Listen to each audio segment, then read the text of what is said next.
Coach, I guess now that you have a schedule, what does that mean for you? How exciting is it to finally kind of have a targeted schedule in place, and how does that structure you for the weekend at least? Yeah, we're creatures of habits. It's good to know when we're going to play and where. So it helps us prepare for sure. At least we have some timelines and we have some deadlines, and we know when we're going to play. It's going to get busy. We're going to play a lot of games in a short amount of time, and then we're going to have some kind of a break, and then go at it. So it's going to be an interesting season. We'll see. Like first 4 games playing in 5 days to start the season, no exhibition games. It's going to be a challenge, but it's going to be a challenge for both teams. So it's going to put our players in a position to expose themselves in a good way. What I mean by exposing is they're going to have a chance to play and show what they can do. And speaking of players, you got 2 new faces in Ville, Heinola, and Dylan Samberg assigned to you by the Winnipeg Jets today. I mean, last year you had Johnny Kovacevic, you had Leon Gawanke, you had Luke Green. You were doing a rotation with those 3. Now you've got, a whole host including, the 2 I just mentioned, those 3 plus Declan Chisholm. So you've got 6 really solid defensive prospects. How does that, as a coach whose focus is really on development, how do you work all of those young players into your lineup? Well, first of all, it's really exciting to have all those young defensemen. We're going to be very young on defense, but good players. And I'm saying we're going to be very young, and at the same time, I don't really care how young we are. I think we're going to be able to move that puck and to make good plays and defend properly. So we're going to take it day by day. And because of this year, I think we can plan, and we've seen it so many times already. We can plan way in advance, and then a day before or an hour before, everything changes because of the taxi squad and the Jets and the guys being called up and injuries, that can happen. We're just going to plan a day at a time. But what I can tell you is we're excited to work with those young men.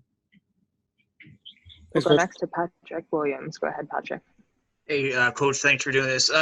First question is, what are the challenges of playing a team 4 games in a row like you'll be doing, and kind of the adjustments that both clubs will have to make throughout those 4 games?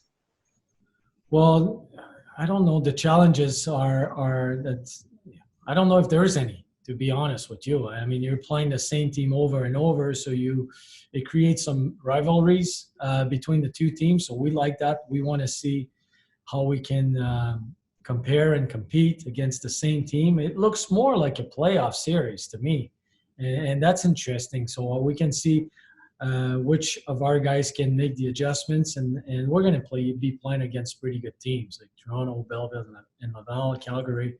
They have pretty good teams, and then Toronto is always a good team. So I think it's going to be. I don't know if there's any challenges about it. It's going to look like mini playoff series. Then second question is just it's not a traditional schedule this year in terms of your typical weekend, Friday, Saturday type games. It's a little bit more unusual. What are the challenges in terms of planning practices, rest time, all the other considerations that you have?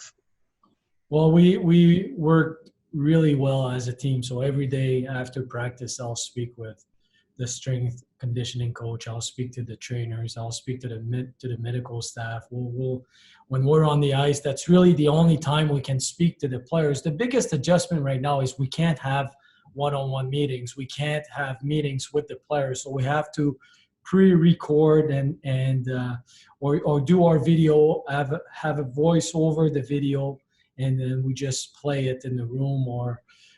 So we're trying to be creative while respecting all the protocols, because safety is number one, and we're making sure that everybody's staying safe. So that's the biggest adjustment. I wouldn't say like the time of the games or practice. I don't see it being a big challenge. The big challenge right now is for us to adjust and use the technology to some kind of an advantage But it's really different. Like you're recording your video session, recording your meeting, or what would look like a meeting, but so you can just send it to the players. That's a big adjustment. And for us coaches, it's extra work. And we're not afraid of work, obviously, but it's just a different way to do things. And right now we're adjusting to that new way. And it's takes a little bit of more time in our preparation. But it's so far it's going well. We'll go next to Tony Zurica if you had one. Go ahead, Tony. Hi, thank you. Coach, can you comment on Brett Davis's performance in camp so far and what role you might see him having with the team this year? I don't know the role yet. I don't know what role we're going to give him. I like that he's improving every day. I like that he's working hard. He's asking questions. He's willing to learn. You can tell he's a coachable person. Good size. He can skate. But I don't know how all of this is going to be translated into a hockey game at the American League level. So it's we're going to keep working with him. But right now, giving roles to players, it's too early. There's too many guys we don't really know. But we like what we're seeing so far. We see the improvement and good work ethic. So we want to keep it that way. Awesome. Thank you.